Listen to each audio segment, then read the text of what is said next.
Shalom! Welcome back to Understanding the World with Rabbi David Kaufman. I'm joined in the studio by Mark Finkelstein of the Jewish Federation of Greater Des Moines Jewish Community Relations Council, and also by Dr. Daniel Reynolds of Grinnell College. And Dr. Reynolds, it's wonderful to have you with us today. Thank you for inviting me. It's an honor to be here. So tell us a little bit about yourself, about what you do. Sure. I am a professor of German at Grinnell College. I've been teaching there for the past 16 years, and I teach everything about German, as do my colleagues, from beginning level of language through advanced studies in German culture and history. And my research is focused currently on the topic of Holocaust tourism. So it's a topic that's I share with my students also, but it's in many ways it's quite a departure from where my training is in German studies. It's the focus of this research is not German literature. I've come to it through a very indirect route, but it's something that has sustained me for quite some time now. Dan, thank you, by the way, for your participation with the Iowa Council for Holocaust Education. Thank you, Mark. You add a lot of information there for us. When did you first get interested in the Holocaust as a topic? I think as a topic, I mean, I have to say, long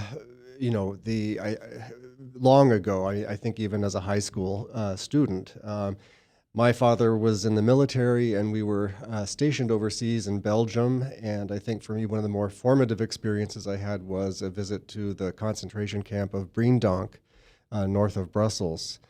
And that began kind of this process of thinking about the Holocaust and encounters with survivors of the Holocaust. The tour guide was a survivor, and I think that was the beginning of a long process of inquiry. But more recently, the interest was sparked by an effort by myself and several colleagues at Grinnell College to develop a curriculum in genocide studies at Grinnell College.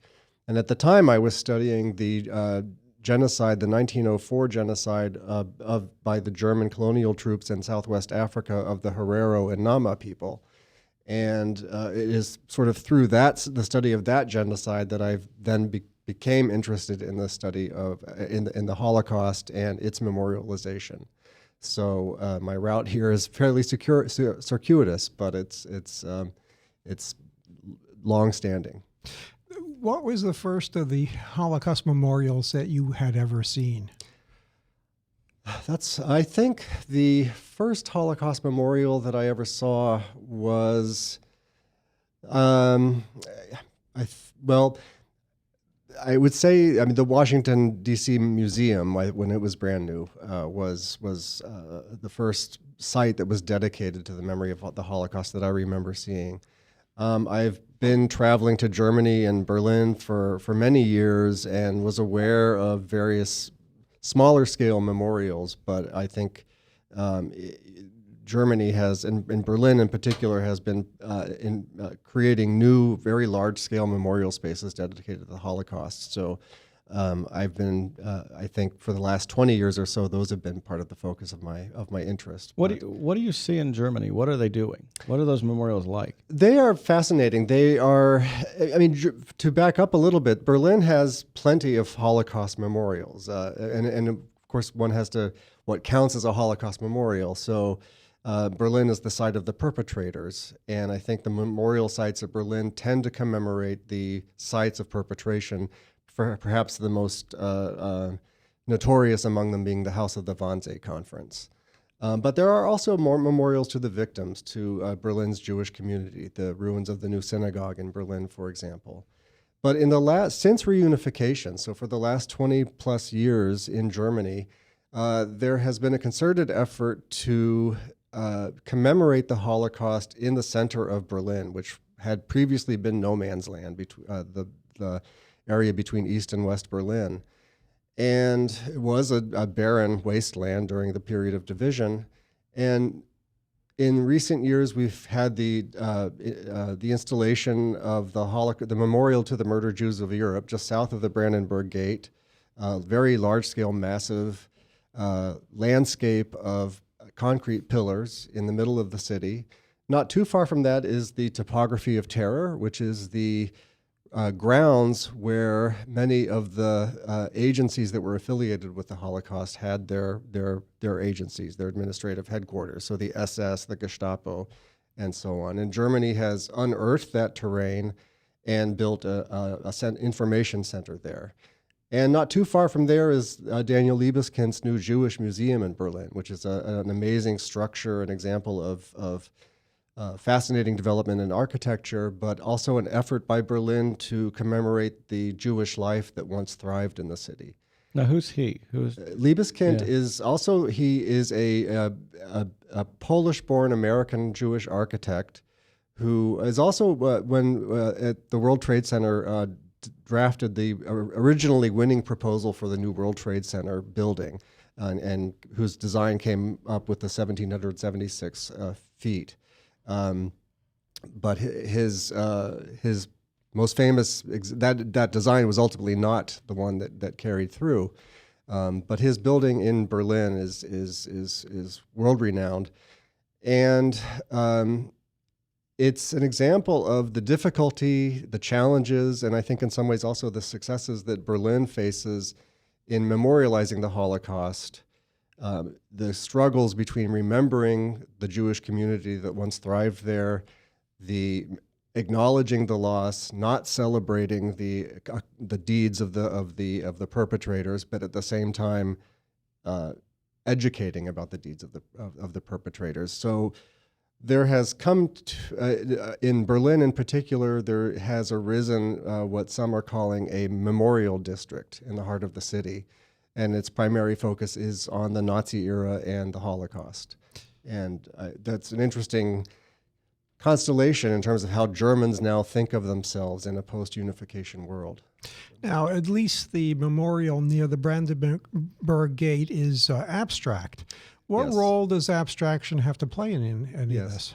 This is the memorial designed by Peter Eisenman is considered an example of the counter monument. So if you think of traditional monuments as being national sites of commemoration, often celebration, but often mourning as well, but often put into a national narrative, that is a very difficult undertaking to have happen in Germany. One does not want to claim the Holocaust for a national German agenda. That is not a moment of pride for Germany, obviously. It's a moment of deep shame. And one has to be suspicious about utilizing the Holocaust for German nationalist purposes. So artists in Germany have come up with this concept of the counter monument. It's a monument, it's certainly monumental in size, but it lacks inscriptions. It has a form that is more or less abstract. So in the case of the Memorial to the Murdered Jews of Europe, you have just a field of concrete pillars of varying height and pathways of varying depth that wander through it. There is an educational center at the end of it where one can go and read and learn about the Holocaust, but the site itself, the memorial itself, does not bear any inscription. And that leaves it to the visitor to construct the meaning of the site. So that's the role of abstraction. Now, some of these abstractions can be relatively graphic, can't they? Yes, you can have graphic abstractions. I think there's the famous memorial in Warsaw, in the Warsaw Ghetto, by Nathan Rappaport to the Warsaw Warsaw Ghetto Heroes. Has figures on the memorial. On one side, you have a very heroic representation of the Jewish resistance fighters during the 1943 ghetto uprising. On the other side, you have a more abstract, modernist portrayal of Jewish Warsavians being led away by the SS. So that you can certainly have figural representations, but even there's minimal inscription. And so that the meaning of the memorial in part has to be the experience of the memorial space. One has to travel there and experience it in person and understand how it's contextualized in the city, how it's placed in the cityscape. Now, I know in your book you're looking at different different places, and obviously one of the one of the big places that people go is Auschwitz. Yes. Tell us a little bit about Auschwitz and what Sure. and what you. First of all, tell us a little bit about the book. The book, okay. yeah, the Well, book thank in you. general, Thank you. too. Well, the book is nearing completion. My goal is to finish the manuscript this summer, and if all goes as planned, I think it would be in print no later than a year from now. The book deals with the phenomenon of Holocaust tourism in an age when survivors and eyewitnesses are passing from the scene, and yet the numbers of visitors to many of these Holocaust memorials is continually rising. You have over 1 million visitors per year to the United States Holocaust Memorial and Museum, same at Auschwitz-Birkenau. The Berlin Memorial Site has hundreds of thousands of visitors. So that's the phenomenon that the book is addressing. In terms of Auschwitz in particular, I think it in itself encapsulates, I think, the development of Holocaust memorialization over the past 7 decades. It was when Auschwitz was liberated in January of 1945 by the Red Army, there were already plans immediately in place to preserve the site as a museum, a memorial site. The Soviet Union had already liberated Majdanek and converted it into a memorial and museum before the end of the war, with the purpose of exposing the crimes of the war crimes of the Nazis. But immediately after World War II, we begin the Cold War period. And so the kind of memorial that Auschwitz first becomes is skewed largely toward a site of Polish national suffering and Soviet liberation. And scant mention is made of the Jewish victims of the Holocaust. If any part of this has to do with the Marxist internationalist agenda and not wanting to draw attention to national and ethnic difference in an era of building communism. But one has to also acknowledge the ongoing existence of anti-Semitism in Europe after World War II. Beginning in the 60s, as Holocaust memory becomes more of a public phenomenon, Eichmann trial, for example, that becomes a part of public discourse, attention on Auschwitz grows, and supervision of the memorial site is also shared with an international body. And so by the 60s, Auschwitz begins to acknowledge the unique suffering of the Jewish prisoners, of the Jewish victims of the camp, and the evolution of the camp from what had begun as a political prisoners camp to the mass extermination facility at Birkenau, where over 1 million Jews were murdered during the Holocaust. Today, the museum continues to undergo tremendous development. The end of the Cold War has meant the ability for Western tourists to travel to Auschwitz more easily. I think it's made the funding of preserving the site more robust. And now the problem that the museum and the memorial site faces is sustainability of accommodating over 1 million tourists per year at a site that is fragile in some ways. So that's an ongoing process. Can you tell us about the trivialization of the effect by tourism per se? Sure. I mean, this is, of course, the risk of remembering something as solemn as the Holocaust through the medium of tourism, which I think many of us are inclined to think of as frivolous even, or perhaps trivial. There's a common theme among tourists. When one is a tourist, one likes to think that one is not the same kind of tourist that everybody else is. So there is a risk. Obviously, tourism includes things like purchasing refreshments at a site like this, or paying for tour guides. So the commodification, there's a bookstore at the Auschwitz-Birkenau Memorial Museum, as there are at almost every other memorial site. So there's an uncomfortable proximity between commodifying the Holocaust and memorializing it and learning about it. So tourism has to walk a very fine line between education and the unavoidable commodification processes that accompany it. I think my interest in the book is to acknowledge the commodification and the trivialization that comes along with it, but ask us to also think about what potentials for preserving Holocaust memory does tourism make possible. I think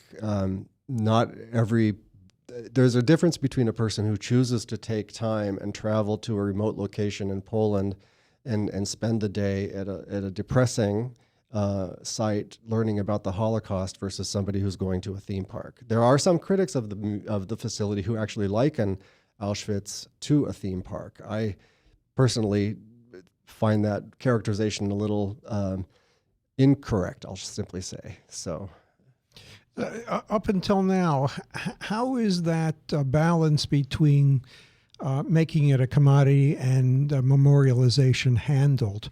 Are those decisions handled by committees or individuals, or the place in the case of Auschwitz, again, the site is so internationally well known and also managed and overseen by an international body, and that's the decision-making body at the place. At less well-known memorial sites of the Holocaust, it's really up to the local community to establish the kind of memorial that they want to have and determine how it's managed. And in some places, that kind of management is more effective than others, but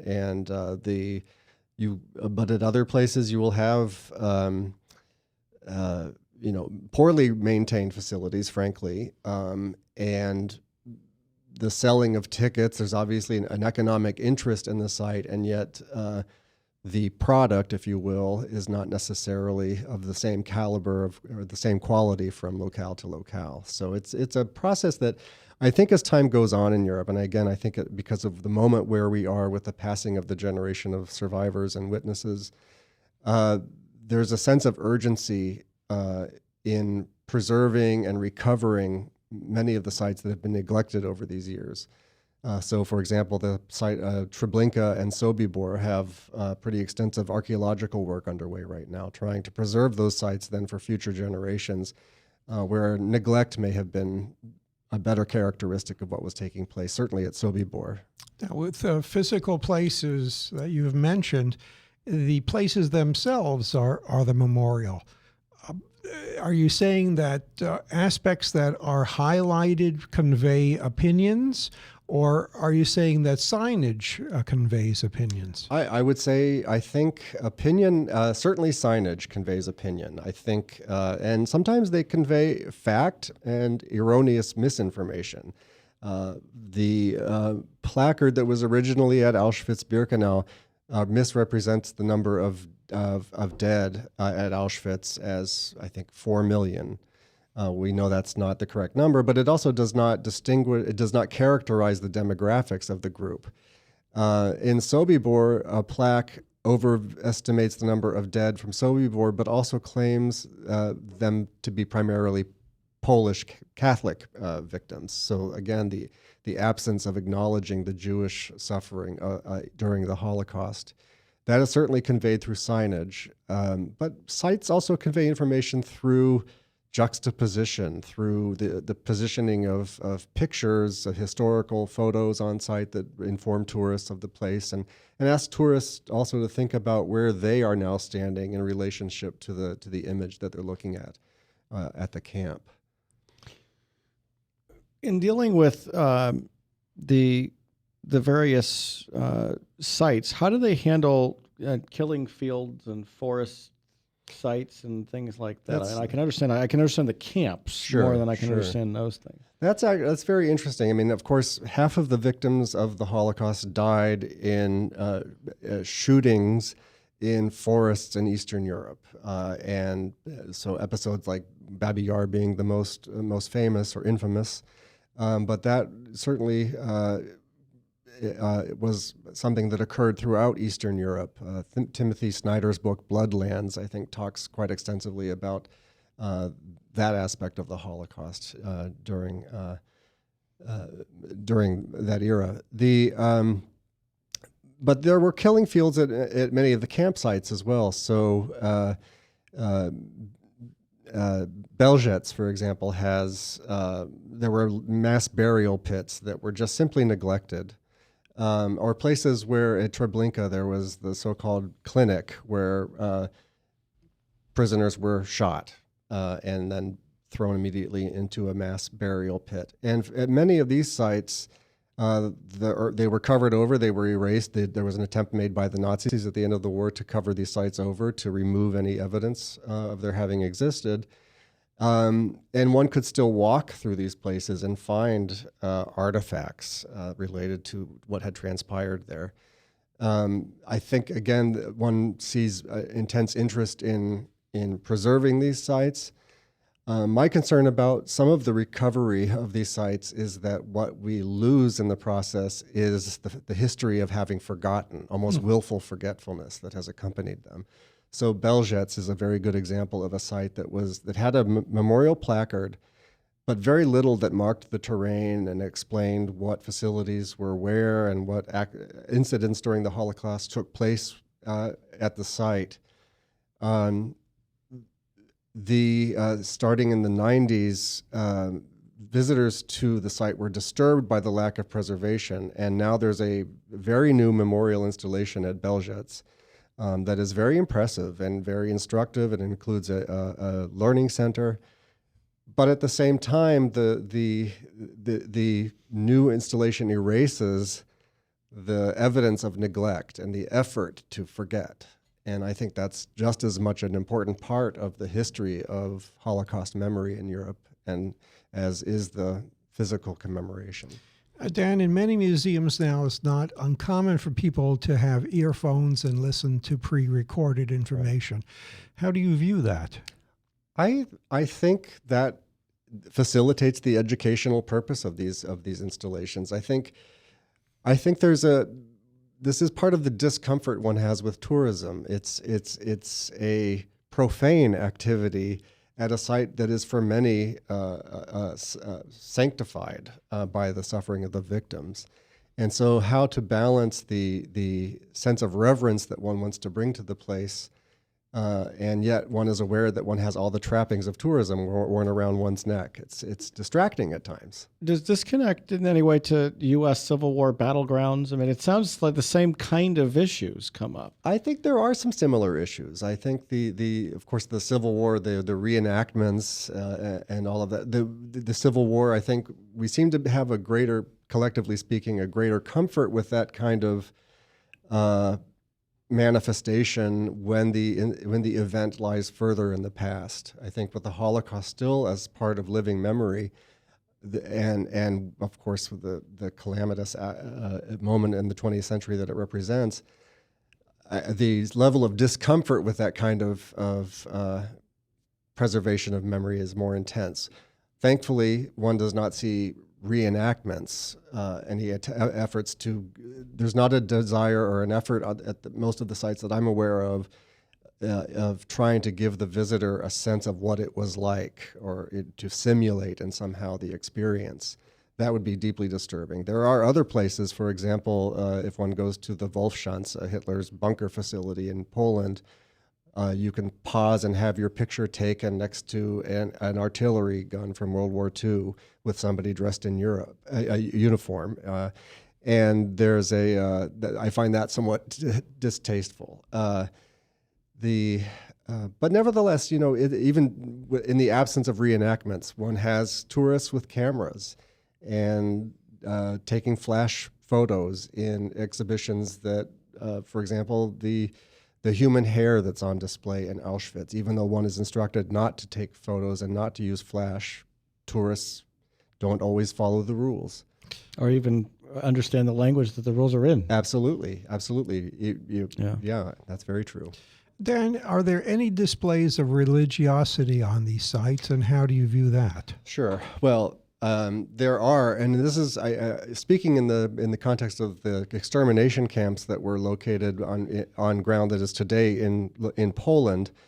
There is certainly there are efforts to commemorate the Jewish victims, and one sees the Star of David. Many of the visitors will laid votive candles and placed stones on top of memorials in commemoration. But the presence of crosses is also very prevalent. At Auschwitz-Birkenau, one had a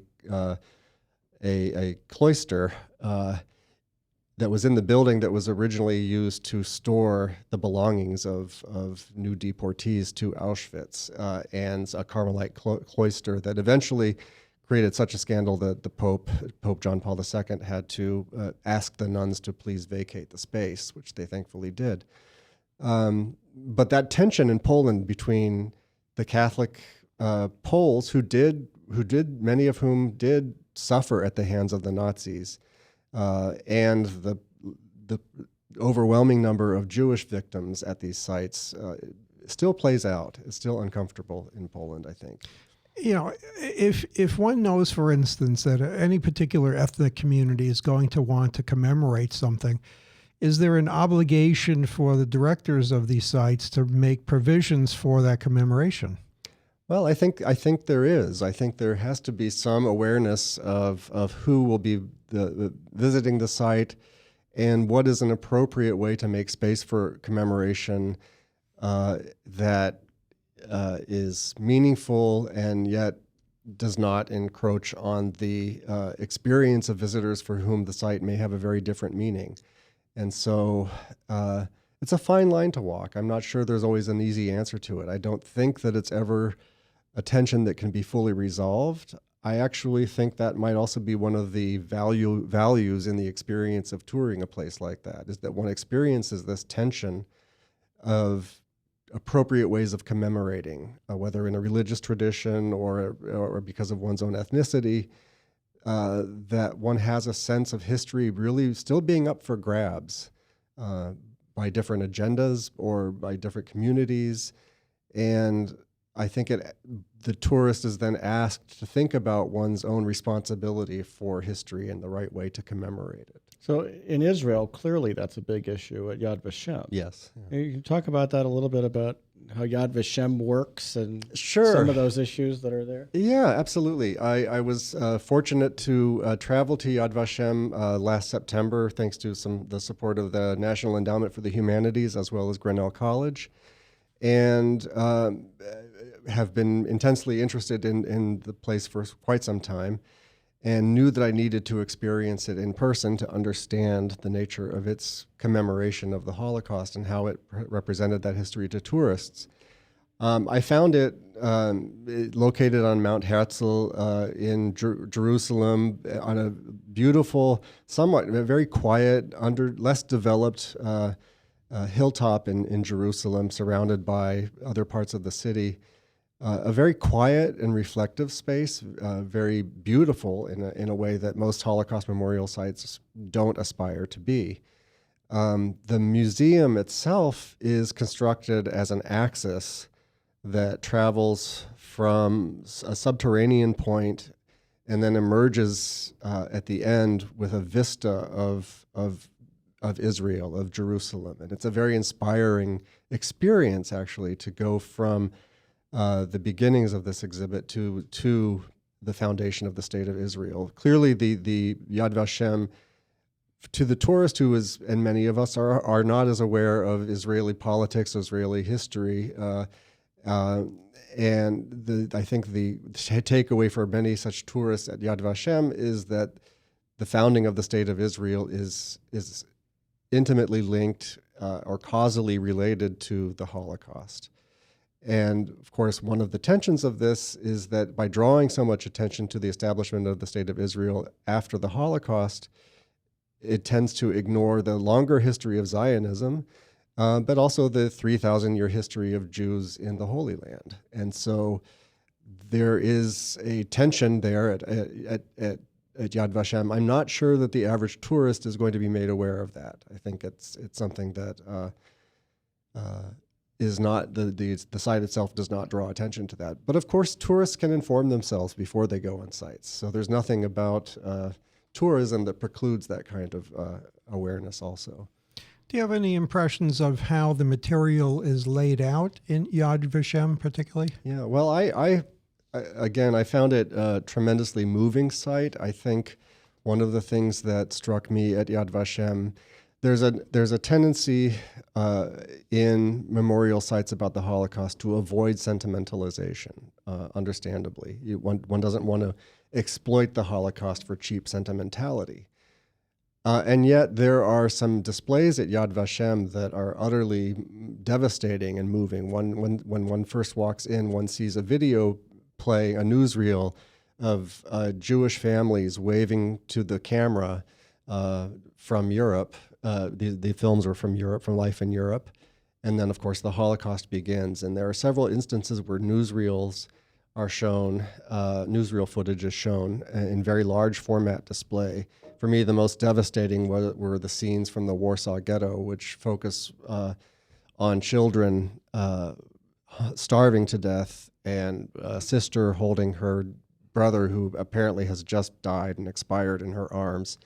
That kind of thing it's just overwhelming. It makes the Holocaust very alive, but not in a way that I can't in any way characterize as sentimentalizing the Holocaust. And I think what Yad Vashem does for me very well is it balances an historical narrative of the Holocaust with a sense of the suffering that requires us to feel. We can't just approach this purely intellectually without any sense of compassion and empathy. And I think that that's something that is handled very well on the site. The museum at Yad Vashem, unlike others in more remote parts of the world, has literally artifacts and reconstructions of those artifacts. Right. How powerful do you find that to be? I find those powerful. I think the one that stands out in my mind the most is the deportation memorial at Auschwitz, which has a boxcar, the kind of train car that victims were transported to the camps in, and many of whom died in transport because of the horrible conditions in the boxcars.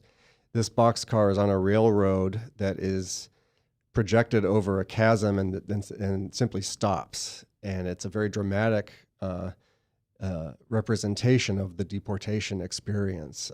I find that kind of there's an aesthetic kind of quality to that I find appropriate at Yad Vashem.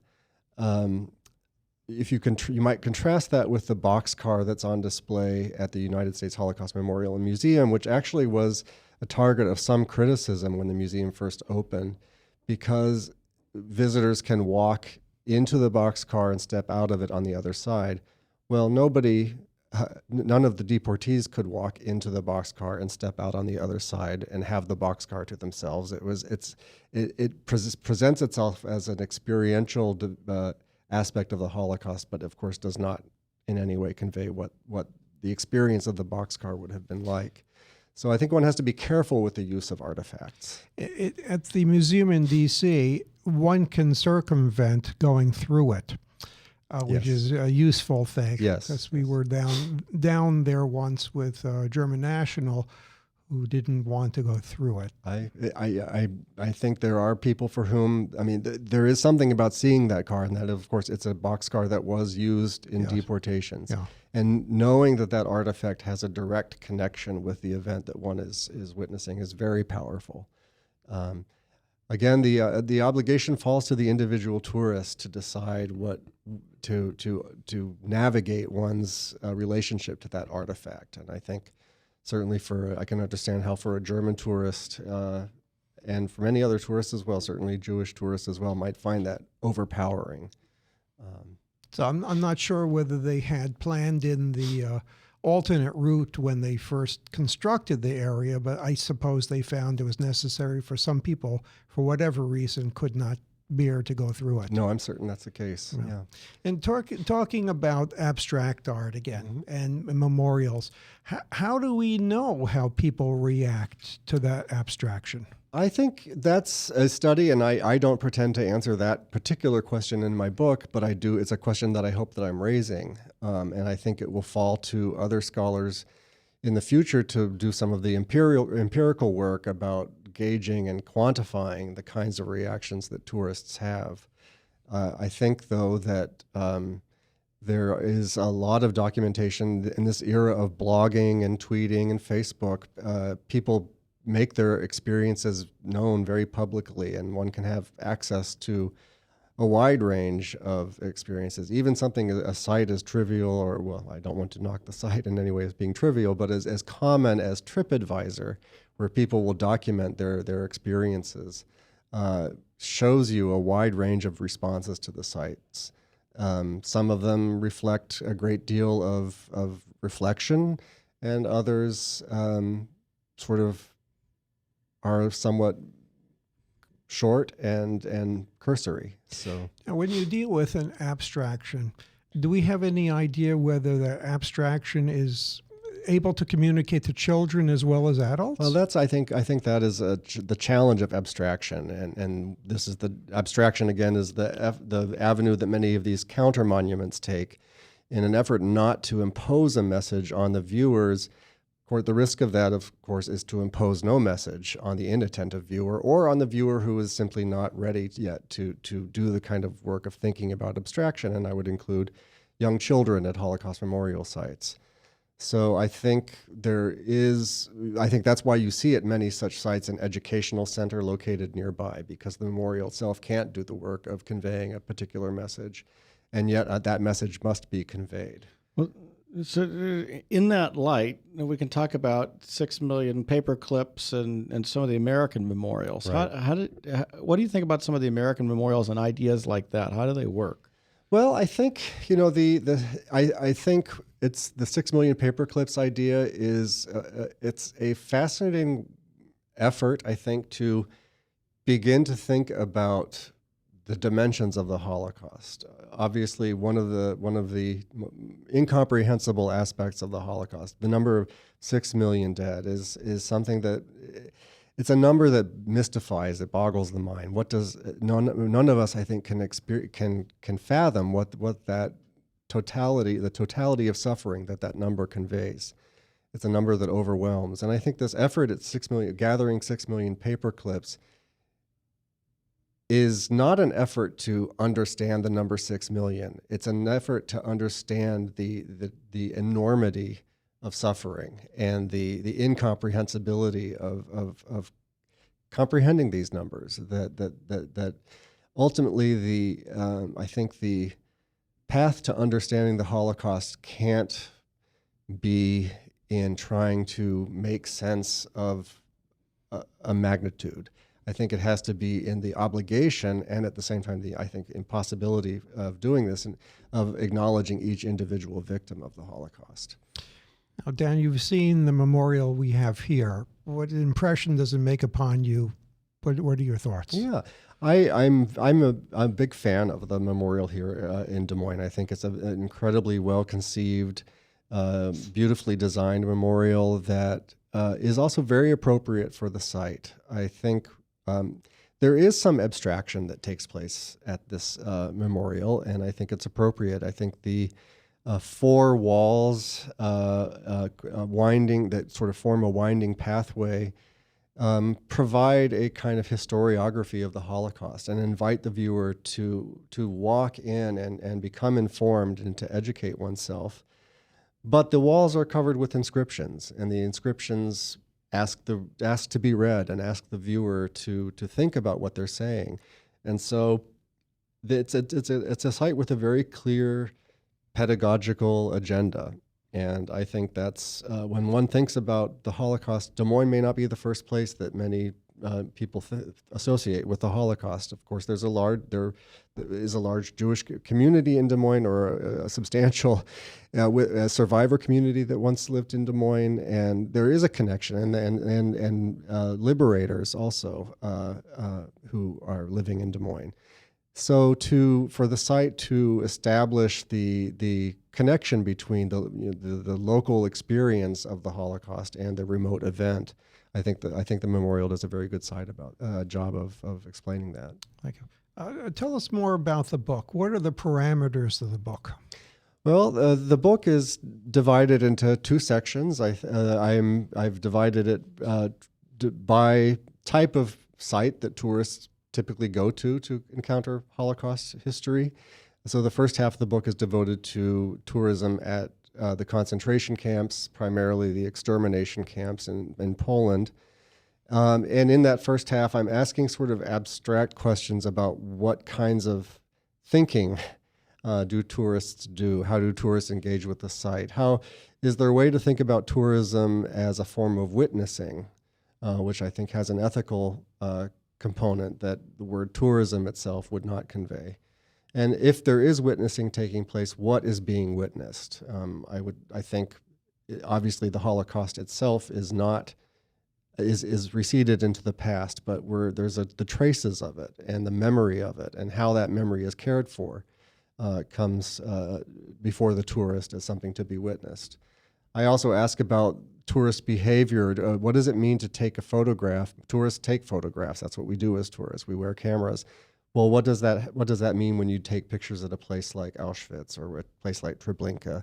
What does the camera do in facilitating or making more difficult the act of reflection about the Holocaust? I think when one thinks about the role of photography during the Holocaust and the presence of documentary photography on display at the Holocaust, there's a way in which photography, if a tourist is taking pictures, you can't help but question your relationship to the perpetrators who took the pictures in many instances, or to the liberators who took the pictures upon liberation. And most of the pictures we have from the Holocaust, from the camps, were taken either by perpetrators or by liberators, almost never by the victims, by the inmates. So are there specific memorials that you think are more directed at liberators that are particularly appropriate for that or aimed at that? Yeah, I mean, actually, the camp memorials in Poland were primarily, and also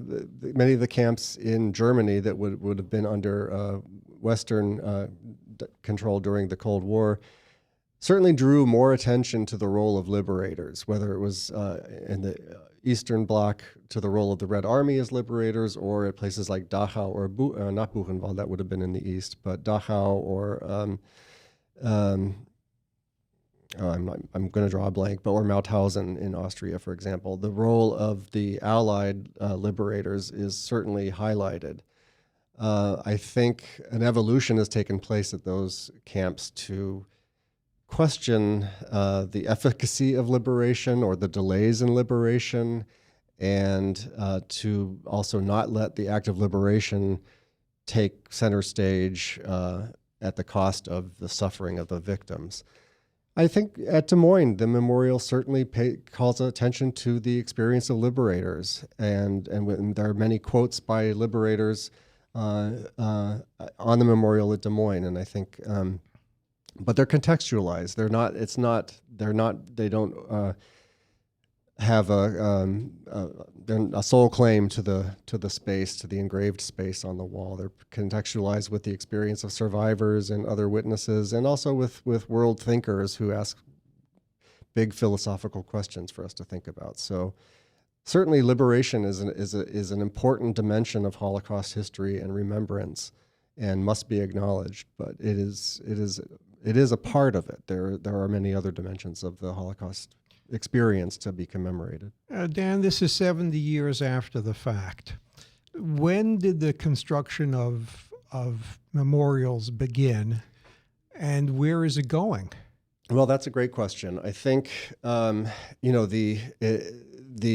one of the first memorials to be built in Warsaw after the war, the city was completely razed in 1944 by the Nazis when the rest of the city rose up in 1944. The ghetto memorial was erected in, I believe, 1946. But it also, because it was the only memorial, it became a place for commemoration of all kinds of wartime trauma. So it in some ways served multiple purposes, and even though it was designed to commemorate the ghetto heroes, it actually was appropriated for many different kinds of commemoration as well. The real boom, there are some people who speak about a boom in Holocaust memorialization. I think there are different phases of Holocaust memorialization. I think in Europe, certainly for the first 20 years or so after the Holocaust, the memory is shrouded mostly by silence. Certainly it may have been discussed in families privately, but there was no public discourse about the Holocaust. with the beginning with trials, the Eichmann trial or the trials in Germany of the Auschwitz camp guards, the topic began to be discussed much more publicly. So to such an extent that by 1968, when we have this tremendous generation conflict playing out in the streets in Germany, the generation conflict is often fought about what did my parents' generation do during the war? What was their, were they responsible? Were they guilty? The real shift in Holocaust memorialization, though, as something that is understood as necessary and has to take place not only in terms of memorials but in terms of school curricula and textbooks, began in the 1980s. And the context, again, with which I'm most familiar is Germany and the airing of the NBC miniseries Holocaust. Was the most widely seen television show in all of West German history up to that point. And despite perhaps one's discomfort with a network television, some would say melodrama about the Holocaust, that television show, that form of popular culture, did more to unleash conversation about the Holocaust in public fora in Germany than anything before it at that point. And so starting in the 80s, you have an effort in many cities in Germany to recover sites of Holocaust perpetration or of residences of Jewish life that once thrived. And then, of course, reunification, 1990, the end of the Cold War, and this is an international phenomenon, I think, just really is the beginning of what then people call the Holocaust, the boom, the memory boom, where sites that were previously more inaccessible are now very accessible, and the resources to preserve and maintain these sites are forthcoming now in a way they weren't before.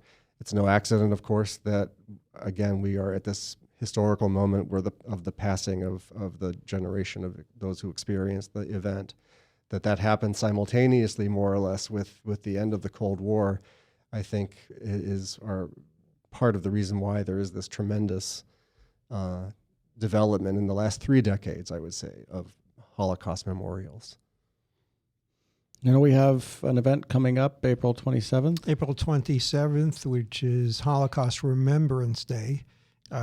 Here in Des Moines, we'll have an event, people gathering at the memorial on the side of the Capitol building in Des Moines. Western side of the Capitol. Western side at 1 p.m., followed by a lecture by Professor Harold Kasimov from Grinnell, who is himself a survivor, and his lecture will be given at 315 East 5th Street in Des Moines, just a few blocks from the memorial itself. And what's he talking about? He's talking about Jewish theological responses to the Holocaust. Okay. And then we have the synagogues are doing a joint program April 30th that's going to be held at Beth El Jacob Synagogue on Cummins Parkway. With Frank Meink, who is a former skinhead, who will talk about anti-Semitism and basically overcoming that hatred and how he changed. Periodically we do various Holocaust-related events or Jewish history-related events, and I'd encourage you to kind of look into Jewish Federation website here or in the communities in which you live. Passover is coming up, the beginning of next week. First Seder is Monday night, and I hope that all of you have a wonderful, happy Passover. And as you're thinking about the exodus of the Israelites from Egypt, you also think, and the Jewish people are supposed to think, of all the times where we've overcome difficulties in our people's past and in our families' past. We think of the difficult journeys that all of our ancestors have made, and we remember that we ourselves were there. That's the principle. We were part of each part of our history, each difficult part. We were as a people not only leaving Egypt, but we were also as a people at Auschwitz and as a people in Treblinka and as a people in Warsaw. And than we're as a people today, walking through Yad Vashem, walking through the U.S. Holocaust Memorial. So that understanding of being a part of all of Jewish history is a part of what the Passover Seder is all about. And I wish you a happy and healthy Passover, but also a very thoughtful one. And we will see you next Thursday.